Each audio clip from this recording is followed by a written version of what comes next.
بسم اللہ الرحمن الرحیم۔ شروع اللہ کے نام سے جو بڑا مہربان نہایت رحم والا ہے۔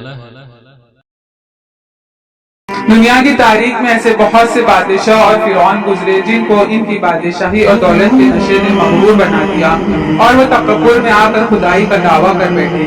یہ بدبخت لوگ اپنی بے شمار دولت اور بادشاہت کے نشے میں بدمست ہو کر اللہ تبارک و تعالیٰ کی وحدانیت کو للکارنے لگے اور معاذ اللہ خدائی کا دعویٰ کر بیٹھے۔ اس کے باوجود اللہ تبارک و تعالیٰ نے ان کی طرف بے شمار انبیاء اکرام کو مبعوث فرمایا اور ان کو ہدایت کی طرف بلایا، لیکن یہ بدبخت لوگ اپنی سرکشی اور انا پر اڑے رہے اور اللہ تبارک و تعالیٰ کی وحدانیت کا انکار کرتے رہے۔ پھر جب یہ لوگ قابل ہدایت نہ رہے تو اللہ تبارک و تعالیٰ نے ان بدبخت لوگوں کو عبرت کا نشان بنایا اور ان لوگوں کو تباہ و برباد کر کے رکھ دیا۔ ان لوگوں کے نام و نشان اس صفائے ہستی سے مٹا دیے۔ اللہ تبارک و تعالیٰ نے ان جھوٹے خدائی کے دعوے داروں کو ایسی عبرتناک موت دی کہ آج بھی لوگ ان سے عبرت حاصل کرتے ہیں۔ پیارے دوستو، خدائی کا دعویٰ کرنے والے بدبختوں میں سے ایک بدبخت شداد بھی تھا جس نے اللہ تبارک و تعالیٰ کی وحدانیت کو للکارا اور سرکش اور نافرمان ہو گیا۔ پیارے دوستو، شداد کون تھا اور کس طرح اس نے اللہ تبارک و تعالیٰ کی نافرمانی کی اور خدائی کا دعویٰ کیا، اور کس طرح اس نے دنیا میں اپنی جنت تیار کی اور اس کی بنائی ہوئی جنت کتنے سال میں تیار ہوئی، اور پھر اللہ نے اس بدبخت کو کس طرح دنیا کے لیے عبرت کا نشان بنایا اور اس بدبخت کا انجام کیا ہوا، اور کس طرح ملک الموت علیہ السلام نے خطرناک طریقے سے اس کی روح قبضی۔ پیارے دوستو، ان تمام سوالات کے جوابات قرآن و حدیث کی روشنی میں آج کی اس ویڈیو میں ہم آپ کو بتائیں گے، لہٰذا آپ سے گزارش ہے کہ اس ویڈیو کو اینڈ تک ضرور دیکھیے۔ پیارے دوستو، شداد اس قوم کی نسل میں سے تھا جو دنیا کی سب سے طاقتور ترین قوم تھی۔ جس قوم کو عاد کہا جاتا ہے، اس قوم کے بارے میں اللہ تبارک و تعالیٰ قرآن میں فرماتا ہے کہ ان کے جیسی قوم نہ اللہ نے ان سے پہلے پیدا کی اور نہ ہی ان کے بعد کسی کو پیدا کیا۔ قوم عاد احقاف کے اندر آباد تھی۔ احقاف ایک ایسی جگہ ہے جہاں ریت کے بہت ہی بلند و بالا ٹیلے تھے، اور احقاف کا یہ علاقہ یمن اور عمان کے اندر بکھرا ہوا تھا۔ اس علاقے کے اندر قوم عاد 8500 سال پہلے آباد ہوا۔ اس قوم پر اللہ تبارک و تعالیٰ کا یہ خاص کرم تھا کہ اللہ تبارک و تعالیٰ نے اس قوم کو دنیا کی سب سے طاقتور قوم بنایا تھا۔ اس کے ساتھ اللہ تبارک و تعالیٰ نے اس قوم کو سرسبز و شاداب باغات اور وافر مقدار میں کھیت عطا فرمائے تھے۔ اس قوم کے پاس بے شمار جانور تھے اور پینے کے لیے میٹھا پانی تھا۔ اس کے علاوہ اللہ تبارک و تعالیٰ نے اس قوم کو بے شمار نعمتوں سے نوازا تھا، چنانچہ اس قدر مال و نعمتوں کی فراوانی کی وجہ سے وہ قوم بھٹک گئی اور اللہ تعالیٰ کی نافرمان قوم ہو گئی اور یہ لوگ باقی ہو گئے۔ ان کی ہدایت کے لیے اللہ تبارک و تعالیٰ نے حضرت ہود علیہ السلام کو ان کی طرف مبعوث فرمایا۔ حضرت ہود علیہ السلام کی اس قوم کو اللہ تبارک و تعالیٰ کے حکم سے تبلیغ کرنے لگے اور اللہ کی وحدانیت کی طرف بلانے لگے، لیکن یہ قوم اپنے کفر و شرک سے باز نہ آئی۔ حضرت ہود علیہ السلام کا مذاق اڑانے لگی۔ شداد جو کہ اس قوم کی نسل میں سے تھا، وہ اس قوم کا بادشاہ تھا۔ یہ دو بھائی تھے۔ روایت میں آتا ہے کہ ایک بھائی کا نام شداد تھا اور دوسرے کا نام شدید تھا۔ شدید پہلے بادشاہ بنا اور وہ فوت ہو گیا۔ اس کے فوت ہو جانے کے بعد شداد نے حکومت سنبھالی۔ اس طرح یہ دنیا کے سب سے طاقتور قوم عاد کا بادشاہ بن گیا۔ پیارے دوستو، شداد ایک وسیع سلطنت کا بادشاہ تھا۔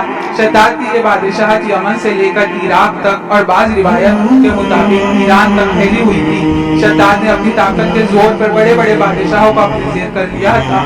چنانچہ اس بدبخت کو حضرت ہود علیہ السلام نے سمجھانے کی بہت کوشش کی، لیکن اس کا دل بھی بند تھا۔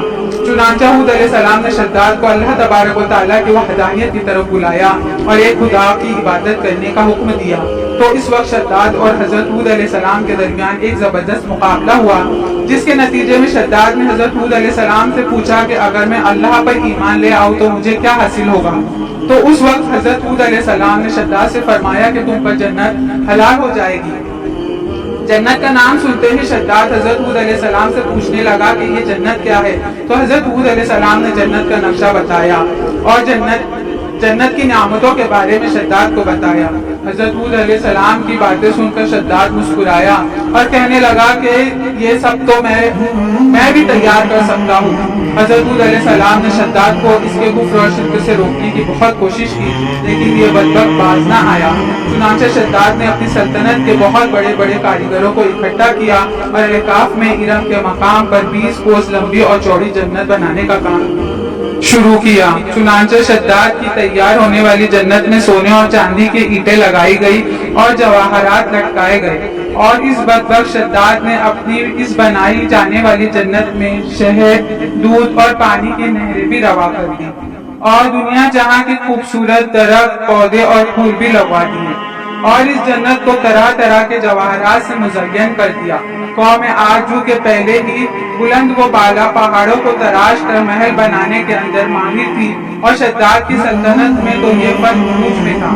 چنانچہ ریت کے بلند و بالا ریت کے ٹیلوں پر بہت بڑے بڑے ستون کھڑے کر دیے گئے، اور ان بلند و بالا ستونوں پر بڑی بڑی سونے اور چاندی کی عمارتیں بنائی گئی۔ شداد نے یہ فیصلہ کیا تھا کہ جب تک اس کی بنائی ہوئی جنت تیار نہ ہوگی، اس وقت تک وہ اپنی جنت کے اندر قدم نہیں رکھے گا۔ چنانچہ شداد کے حکم کے مطابق جنت تیار ہونے لگی، اور شداد اپنے محل کے اندر بے صبری کے ساتھ جنت کے تیار ہونے کا انتظار کرنے لگا۔ شداد کی اس جنت کو تیار ہونے میں 12 سال لگ گئے۔ 12 سال کے اندر جب یہ جنت مکمل تیار ہو گئی اور اس کو طرح طرح کے ہیرے جواہرات سے مزین کر دیا گیا اور طرح طرح کے خوبصورتی کے ساتھ مزین کر دیا گیا، تو اس وقت شداد کو اس کی جنت تیار ہونے کا پیغام پہنچا۔ چنانچہ شداد جنت کے تیار ہونے کا پیغام سنتے ہی بہت خوش ہوا، اور شداد اپنی جنت کو دیکھنے کے لیے اپنی فوج کو ساتھ لے کر جنت کی طرف نکل پڑا۔ چنانچہ شداد ابھی جنت کے دروازے پر پہنچا ہی تھا کہ اس نے اپنے سامنے ایک شخص کو کھڑا دیکھا۔ شداد اس شخص کو دیکھتے ہی پہچان گیا اور اپنی حواریوں سے کہنے لگا کہ یہ شخص مجھے جنت میں داخل نہیں ہونے دے گا۔ تو اس وقت شداد کے حواریوں نے شداد سے پوچھا کہ یہ شخص کون ہے اور یہ جنت میں کیوں نہیں داخل ہونے دے گا؟ تو اس وقت شداد نے حواریوں سے کہا کہ یہ ملک الموت ہے جو کہ میری روح قبض کرنے کے لیے آئے ہیں، اور یہ مجھے جنت میں داخل ہونے نہیں دے گے۔ اس وقت شداد نے ملک الموت سے عرض کیا کہ مجھے صرف اپنی جنت میں ایک قدم رکھنے کی مہلت دے دی جائے، لیکن اللہ تبارک و تعالیٰ کی طرف سے مقررہ فرشتے نے جواب دیا کہ مجھے اللہ تبارک و تعالیٰ کی طرف سے حکم ہے کہ میں تجھے تمہاری جنت کے اندر قدم نہ رکھنے دوں۔ شداد ملک الموت علیہ السلام کے سامنے بہت رویا گڑ گڑایا، لیکن ملک الموت علیہ السلام نے اللہ تبارک و تعالیٰ کے حکم کی تعمیل کرتے ہوئے شداد کی روح قبض کر لی۔ چنانچہ شداد کی موت کے بعد حضرت جبرائیل علیہ السلام نے ایک چیخ ماری اور شداد کی بنائی ہوئی جنت زمین کے اندر دھس گئی اور غائب ہو گئی۔ شداد کی اس عبرتناک موت کے بعد حضرت حود علیہ السلام نے قوم عاد کو بارہا سمجھانے کی بہت کوشش کی، لیکن قوم عاد باز نہ آئی۔ حالانکہ شداد کا یہ انجام قوم عاد کے لیے کافی تھا، لیکن جب انسان کی عقل پر غرور کا پردہ ہوتا ہے تو چاہے شداد ہو یا شدید، اس کو کسی کام کا انجام دکھائی نہیں دیتا۔ حضرت حود علیہ السلام نے قوم عاد کو شداد کا انجام بتا بتا کر ڈرانے کی بہت کوشش کی، لیکن قوم عاد باز نہ آئی اور اسی طرح اللہ تعالیٰ کی نافرمانیاں کرتی رہی، یہاں تک کہ حضرت حود علیہ السلام مایوس ہو گئے۔ اس وقت جب قوم عاد قابل ہدایت نہ رہی تو اللہ تبارک و تعالیٰ نے حضرت حود علیہ السلام کو حکم دیا کہ وہ اپنے ساتھیوں کو لے کر اس علاقے سے چلے جائے۔ تو حضرت حود علیہ السلام نے اپنے ساتھیوں کو لے کر اس علاقے سے روانہ ہو گئے۔ چنانچہ ان کے جانے کے بعد اللہ تبارک و تعالیٰ نے قوم عاد پر خوفناک آندیاں مسلط کر دی۔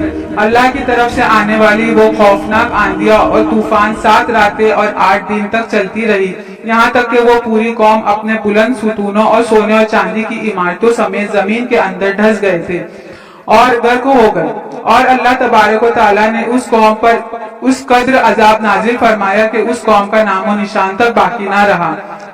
جس وادی کے اندر بڑے بڑے بلند و بالا محل تھے، وہ وادی ایک ریت کے صحرا کے اندر تبدیل ہو گئی۔ قوم عاد کو اللہ تعالیٰ نے اس طرح زمین کے اندر غرق کر دیا کہ وہاں صرف ریت کے ٹیلے باقی بچے اور کسی بھی چیز کا نام و نشان نہ بچا۔